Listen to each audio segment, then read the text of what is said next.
Bangladesh New Zealand সিরিজে বাংলাদেশের পেসারদের আধিপত্য ছিল চোখে পড়ার মতো। নিউজিল্যান্ডের বিপক্ষে যখন 2-1 ব্যবধানে সিরিজ জিতে র্যাঙ্কিংয়ে যুক্ত হয়েছে নতুন পয়েন্ট, ঠিক তেমনই পেস বোলারদের দাপুটে পারফরমেন্স, একের পর এক র্যাঙ্কিংয়ে বড় লাভ।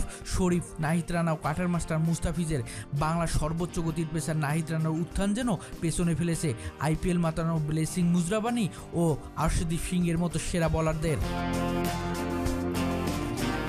পিএসএল আলো ছড়ানো আলোচনার কেন্দ্রবিন্দুতে থাকা নাহিদ রানা ব্ল্যাক ক্যাপসদের বিপক্ষে পুরো সিরিজে ছিলেন দুর্দান্ত। দ্বিতীয় ওয়ানডেতে 32 রানে 5 উইকেট ছিল চোখ ধাঁধানো এক প্রশান্তি। মাত্র 32 রানে তুলে নিয়েছিলেন ক্যারিয়ারের তৃতীয় ফাইফার। সিরিজ নিশ্চিতের পাশাপাশি পুরো সিরিজে পেসারদের 18 উইকেটের মধ্যে 8 উইকেট নাহিদের থলিতে। এমন পারফরমেন্স হতাশ করেনি নাহিদ রানাকে। বোলিং র্যাঙ্কিংয়ে 16 ধাপ এগিয়ে উঠে এসেছেন 48 নম্বরে সেরাদের কাতারে।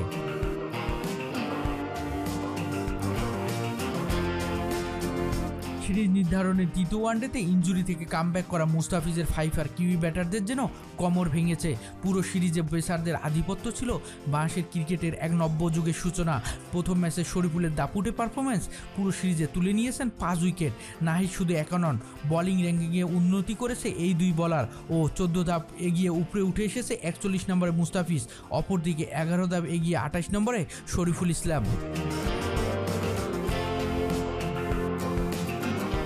বাংলাদেশের পেস আক্রমণে নতুন ধারা, নতুন সম্ভাবনার জায়গা তৈরি হয়েছে তা অনেকটা স্পষ্ট। নাহিদের উন্নতি পেছনে ফেলেছে জিম্বাবুয়ের ব্লেসিং মুজরাবানি ও ভারতের আর্শদীপ সিং। ভারতের আরেক পেসার হর্ষিত রানাকে। বাংলাদেশের পেসারদের এমন পারফরমেন্স আশা জাগিয়েছে নতুন বাংলার ইতিহাস রচনার এক মহরণ।